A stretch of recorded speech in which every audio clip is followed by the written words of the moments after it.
सभी को अक्षय तृतीया की हार्दिक शुभकामनाएं। 29 या 30 अप्रैल कब है अक्षय तृतीया?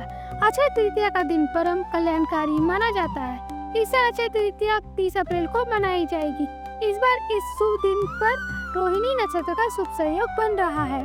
कहा जाता है कि इस दिन पूजा पाठ करने से शुभ फलों की प्राप्ति होती है। यह पर्व वैशाख मास के शुक्ल पक्ष की तृतीया तिथि को मनाया जाता है। यह दिन माँ लक्ष्मी जी को समर्पित होता है। ऐसा मान्यता है कि पूजा पाठ करने से सभी इच्छाओं की भी पूर्ति होती है। इस साल अक्षय तृतीया 30 अप्रैल को बुधवार को मनाई जाएगी। तृतीया तिथि 29 अप्रैल को रात्रि 11:47 से शुरू होगी और 30 अप्रैल को रात्रि 9:37 तक रहेगी। उदय तिथि के अनुसार अक्षय तृतीया का पर्व 30 अप्रैल को ही मनाया जाएगा।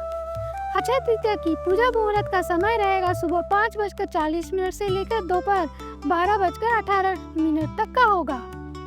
अक्षय तृतीया के दिन भगवान विष्णु और माता लक्ष्मी को विभिन्न प्रकार के भोग अर्पित किए जाते हैं। इस दिन सत्तू, खीर, हलवा, चने की दाल, ऋतुफल और मिठाई आदि भोग में शामिल करना काफी ज्यादा शुभ माना जाता है। आइए अब हम जानते हैं अक्षय तृतीया की पूजा विधि। सबसे पहले आप सुबह उठकर स्नान करें, लाल रंग के वस्त्र को धारण करें, घर के मंदिर को साफ करें, एक चौकी पर लाल या पीले रंग का वस्त्र बिछाएं, भगवान विष्णु और माता लक्ष्मी की प्रतिमा स्थापित करें, गंगा जल से स्नान कराएं, उन्हें रोली, चंदन, अक्षत, पुष्प, धूप और दीप अर्पित जरूर करें। भगवान विष्णु और माता लक्ष्मी के मंत्रों का जाप करें। विष्णु सहस्त्र नाम का पाठ करना भी अत्यंत शुभ माना जाता है। खीर का भोग लगाएं, अंत में आरती करें और सभी को प्रसाद वितरण करें। इस दिन दान पुण्य का भी विशेष महत्व होता है। अपनी क्षमता के अनुसार गरीबों और जरूरतमंदों को दान करें। सोना खरीदना भी इस दिन काफी ज्यादा शुभ माना जाता है।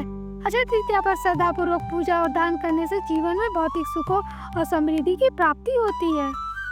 अक्षय तृतीया की कथा। जन्म से हमें जो कुछ भी सुख सुविधा, भाव, अभाव, कष्ट आदि प्राप्त होते हैं, उनका संबंध हमारे पूर्व जन्म कृत कर्मों के निहित होता है। संसार में कर्मों का लेखा जोखा और विधि का विधान है। वर्तमान में किया गया दान पुण्य कर्म भविष्य में अनंत गुना शुभ फल प्रदान करता है। धार्मिक मान्यताओं के अनुसार अक्षय तृतीया के और जैसे पुनीत पर्व का उद्देश्य इस लोक के साथ परलोक को सुधारना भी है। युधिष्ठिर ने जब भगवान श्री कृष्ण से अक्षय तृतीया का महात्म्य पूछा तो उन्होंने बताया कि अक्षय तृतीया की पावन तिथि में जो पुण्य कर्म किए जाते हैं उनका फल अक्षय होता है। अक्षय तृतीया की कथा का सार इसके महत्व को बताता है कि पूर्व काल में एक निर्धन परंतु सत्यवादी और श्रद्धालु व्यक्ति था। उसने अक्षय तृतीया के महात्म्य के बारे में सुना। इस तिथि को दान पुण्य करने का विशेष फल मिलता है। अक्षय तृतीया के दिन उसने दान करने का विचार किया। दान हेतु सोना, चांदी, वस्त्र, घड़ा, पंखा, जौ, सत्तू, चावल, नमक, गेहूं, गुड़, घी आदि वस्तुएं भगवान के चरणों में अर्पित किए और संकल्प लिया। जैसे ही उनकी पत्नी को इस बात का पता चला, उसने पति को स्वर्ण आदि वस्तुओं का दान हेतु संग्रह कर रहा। उसने पत्नी से पति को रोकने का प्रयास किया। पति ने कहा, अगर वह सब कुछ दान में दे देगा तो परिवार का पालन पोषण कैसे होगा? पत्नी की बातें सुनकर वह व्यक्ति जरा भी विचलित नहीं हुआ और अक्षय तृतीया आने पर अपना संकल्प पूर्ण करने के लिए उसने बताई कि रीति रिवाज के साथ विधिवत दान पुण्य कर्म संपन्न किया। अक्षय तृतीया के मुहूर्त में दान पुण्य कर्म करने से वजह से अगले जन्म में वह व्यक्ति एक नगर का राजा बना और पूर्व के जन्म में अक्षय तृतीया पर दान की हुई संपत्ति उसे ब्याज समेत अगले जन्म में सुख सुविधा ऐश्वर्य के रूप में प्राप्त हुई। अक्षय तृतीया के दिन भगवान परशुराम जयंती का दिवस भी है।